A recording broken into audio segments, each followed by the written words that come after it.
করেছে। ভগবান রাধা রানীকে নিয়ে যে লীলাগুলো একবার করে করেছে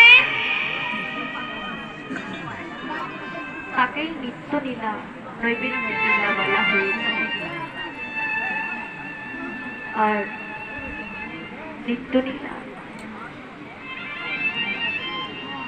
যে লীলা নিথই নিথই তৈরি হচ্ছে, আর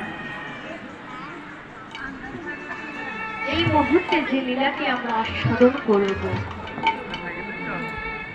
সেটাই হচ্ছে নিত্য লীলা।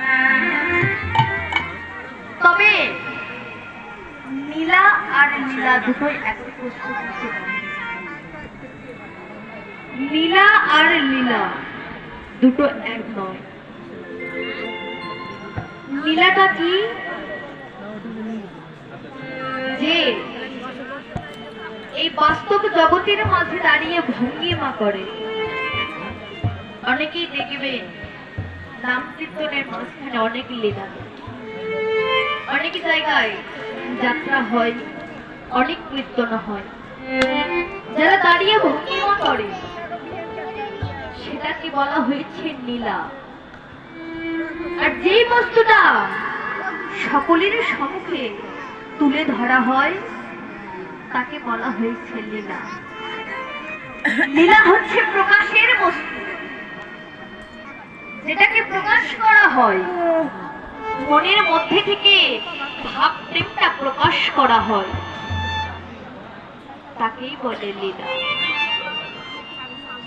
নিত্য লীলা কি? যে ব্যক্তি উপাসনার ঘরে বসে, যে ব্যক্তি ভাবনার ঘরে বসে,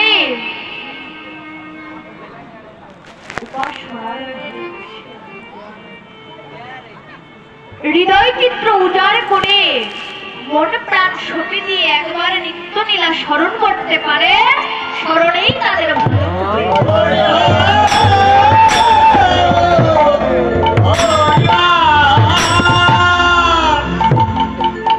তবে আসুন সেই নিত্য লীলাটা আমরা একবার আস্বাদন করি। সারা দিনটা চলে গেল অনুরাগের উপরে, পূর্ব রাগের উপরে আজকে সারা দিনটা গেল। এই মুহূর্তে যে লীলাটি আস্বাদন করব তা হচ্ছে বাসর সজ্জা। বাসর সজ্জা আর